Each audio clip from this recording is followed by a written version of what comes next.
los acelomados.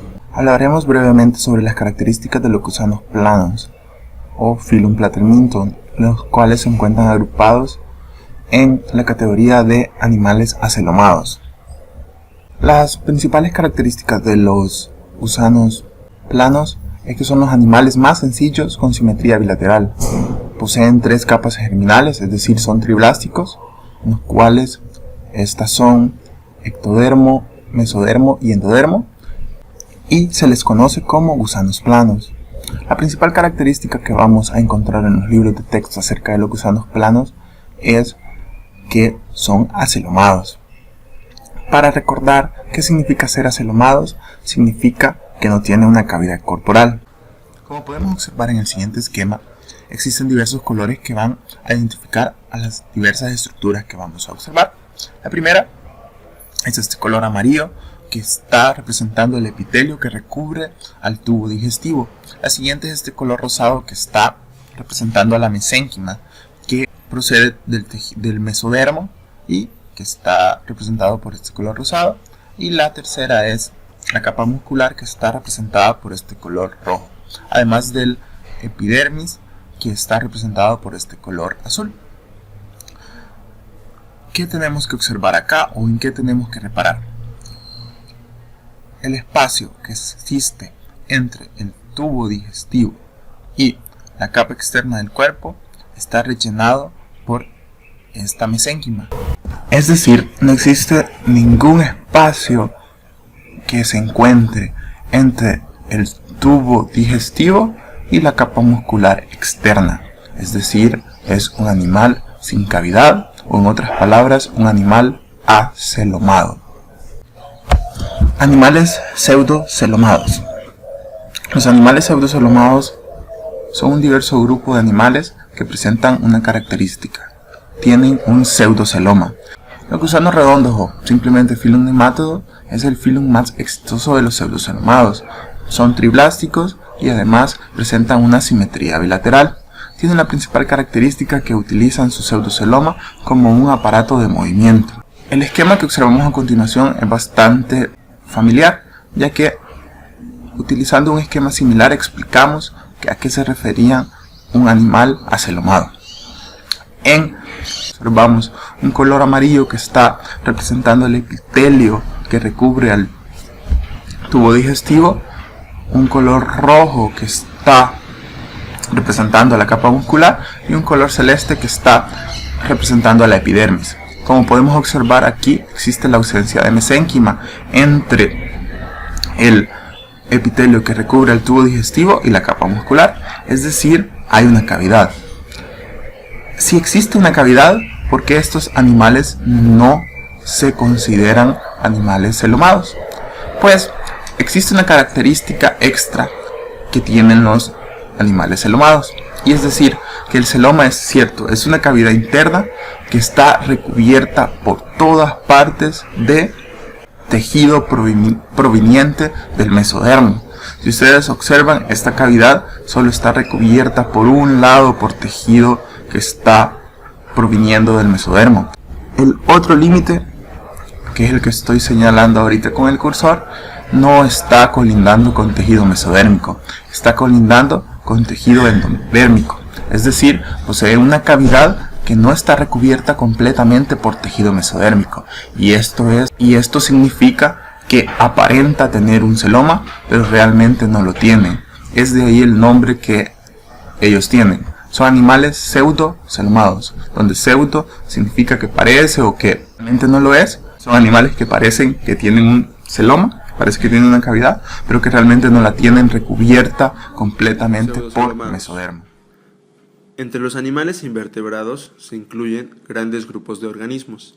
Entre ellos encontramos a los pseudocelomados, los cuales se describen por la presencia de una cavidad falsa, denominada pseudoceloma o blastoceloma. Esta se diferencia del celoma debido a que esta última se define como una cavidad corporal que se encuentra limitada por un mesodermo. El pseudoceloma en este tipo de organismos se deriva de un blastocelo embrionario persistente y, a diferencia del celoma, no está delimitado por el peritoneo. mientras que los órganos internos se encuentran libres dentro de este pseudoceloma. Algunas de las ventajas que esta cavidad proporciona son almacén y transporte de sustancias, espacio para el desarrollo de órganos internos, así como un esqueleto hidrostático que facilita el movimiento. Otras características comunes que se presentan en estos organismos no segmentados son la simetría bilateral, la presencia de una epidermis con membranas no rígidas y secreción de cutícula, número de células y núcleos constante para cada especie, presencia de un aparato digestivo completo, aparato excretor en su mayoría de tipo protonefridial, es decir, que consta de protonefridios, que no son más que tubos que se comunican con el exterior y pueden servir como estructuras de filtración. Por otro lado, carecen de aparato circulatorio y de intercambio gaseoso. Estas funciones generalmente se llevan a cabo por difusión. En su mayoría son organismos dioicos, es decir, producen gametos femeninos y masculinos, con cierto grado de dimorfismo sexual. En varios grupos, la reproducción de las hembras existe incluso sin haber fecundación. Puede haber presencia de mudas de la cutícula y la mayoría de estos organismos son acuáticos, mientras que algunos otros pueden ser parásitos. Se encuentran conformados por 9 fila que se describen a continuación. Rotífera son organismos característicos por habitar en ambientes acuáticos. Sin embargo, algunos pueden ser semiterrestres, ya sea como simbiontes a líquenes o a musgos. Son microscópicos, alcanzando tallas de entre 0.2 a 0.5 milímetros. Y su alimentación es por suspensión de microorganismos como bacterias. El término rotífera proviene del latín rota, que significa los que portan rueda, haciendo referencia a una de sus principales estructuras morfológicas, la corona ciliada, ubicada en la parte apical del cuerpo. Morfológicamente se encuentra dividido en 3 regiones: la parte de la corona, el tronco y el pie, que le permite el anclaje a diferentes sustratos. Otra característica única que describe a este filum es la presencia del mástax, el cual es un aparato masticador asociado a la faringe. Posee un aparato digestivo completo, un sistema nervioso ganglionar con diferentes tipos de órganos sensoriales y un sistema muscular completo. Tiene una segmentación espiral con ciclo de vida directo, lo que quiere decir que no se desarrollan larvas en los estados jóvenes de reproducción. Una de las principales importancias ecológicas de estos organismos es que son la principal fuente de alimento de muchos otros organismos, entre ellos los peces. En zonas de cultivo de peces, los huevecillos de estos organismos son sintetizados artificialmente para satisfacer la producción en masa de los mismos.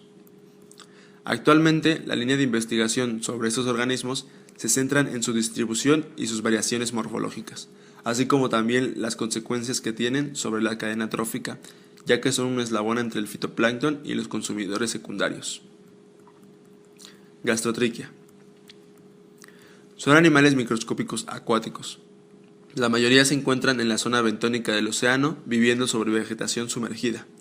Son de forma aplanada, con una epidermis monoestratificada y una cutícula.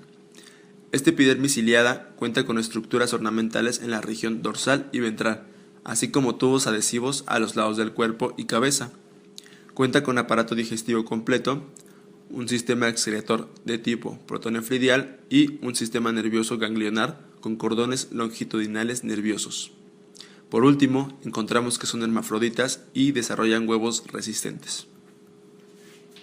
Los gastrotiquios tienen una importancia ecológica parecida a los rotíferos, ya que conforman el eslabón principal de la cadena trófica en la comunidad en la que habitan. Se plantea que pudieran utilizarse también como alimento para peces en cultivo. Las principales líneas de investigación sobre esos organismos se centran en su fisiología, morfología funcional, ecología, sistemática y filogenia, así como la evolución de su asexualidad y el descubrimiento de nuevas especies. Cicliófora. Este es el último filum descubierto de los pseudocelomados, aproximadamente en 1995. Viven en el mar, en los apéndices bucales de las cígalas, y solo se ha logrado identificar una sola especie, Symbion pandora. Miden menos de 1 milímetro en longitud y poseen un ciclo de vida indirecto, lo cual quiere decir que llevan a cabo el desarrollo de larvas.